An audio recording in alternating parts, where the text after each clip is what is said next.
Здравейте, казвам се Кристияна Йорданова и ще отговоря на няколко въпроса за Мишел.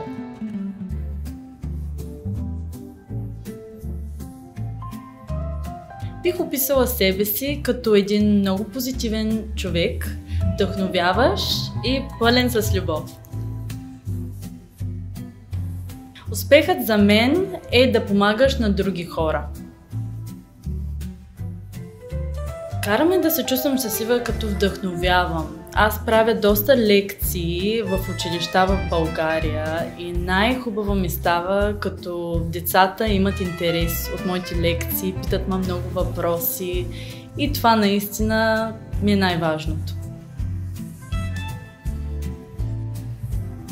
Първото нещо, което не знаят, е, че аз обожавам да пиша. От 16 годишна, когато аз минавах през доста трудни моменти в живота ми, винаги писах поезия и това наистина ме е спасило от трудностите в живота.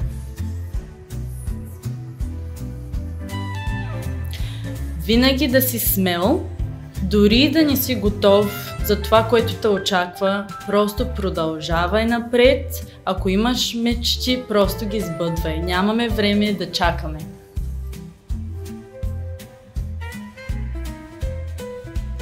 Лудата история на Кристияна, защото винаги имам някакви неочаквани изненади, прекрасни моменти и наистина всичко в моя живот е неочаквано. Емпатията, със сигурност и добрината. Това качество е много рядко срещано и имаме нужда от това.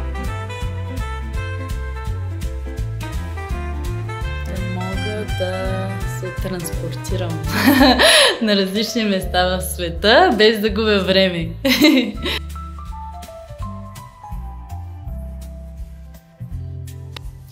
Бих искала да променя това, хората да са много по-толерантни от различни култури, религии, различни гледни точки.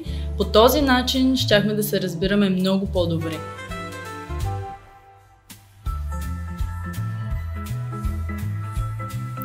Това е разкошен въпрос. Аз като малка винаги бях уникална и много различна и не се разбирах всъщност с децата, като бях много малка, но бих казала да продължи да следва мечтите си, да бъде себе си и да не се променя заради никой. Винаги любовта е отговора за всичко. Аз съм Кристияна Йорданова, Мис Интернешънъл България. Поздравявам вас!